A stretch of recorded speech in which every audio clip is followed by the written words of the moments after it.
Hey guys, so today I'm going to talk about the no start diagnosis process that I went through for this car. It turned out being a fuse, but it looked like a bad alternator. Let's check it out. Okay, so the customer complaint on this car was, hey, I got a bad starter. So I came here, apparently AAA had been out. They tried to jump the battery and nothing happened. He said it was like clicking and doing nothing, so he's saying it was a starter. So I get here, I put my jumper cables on it, and it starts right up. And I take your digital voltmeter, put your positive here, your negative there, and it was reading battery source voltage, and it was low, so it was reading like 12 volts, but the car was running. So normally I'm thinking, okay, it's a bad alternator, and he probably did have a bad alternator. But anyways, put my new alternator in, and still same thing, 12 volts. So now what I do is, you're gonna go ahead, you're gonna want a power probe, something like this. What this does is it allows you to hook up to the battery, and then the probe will tell you what kind of volts is on the wire you're looking at. So I jump the car, start the car again. Of course I'm getting the same battery voltage. Then I came and I checked the end of here, right? And I was reading 2.4 volts. Now that's not good, because this should be reading the same as the positive.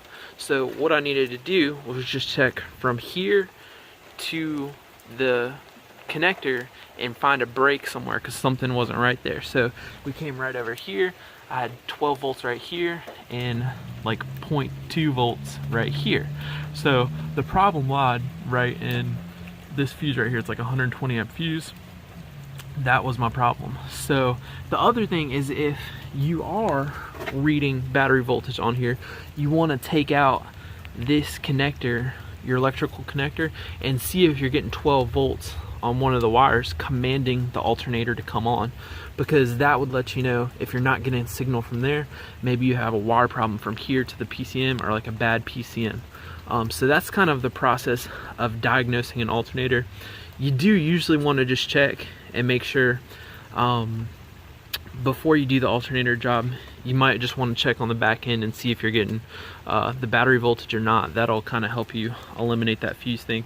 The other thing is, with the power probe hooked up, the fuses, you can go through all your fuses.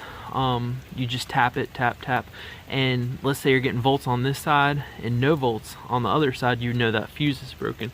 And I found like a bad radio fuse on the inside by doing this, because I went through and checked all the fuses. He had like a bad fuse up here.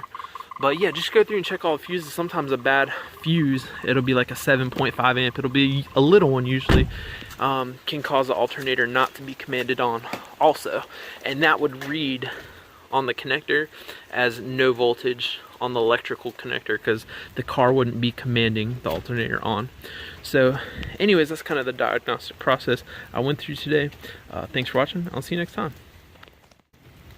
Hey guys, one little piece of information I left out, I just realized.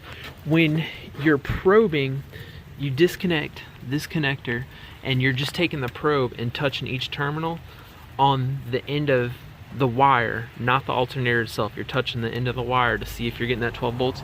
You need the car on and running to check that.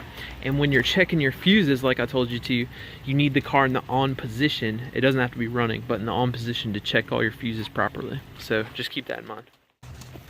And then the big positive cable on the end of the alternator, that should be battery voltage at all times. It doesn't have to be running. So there you go.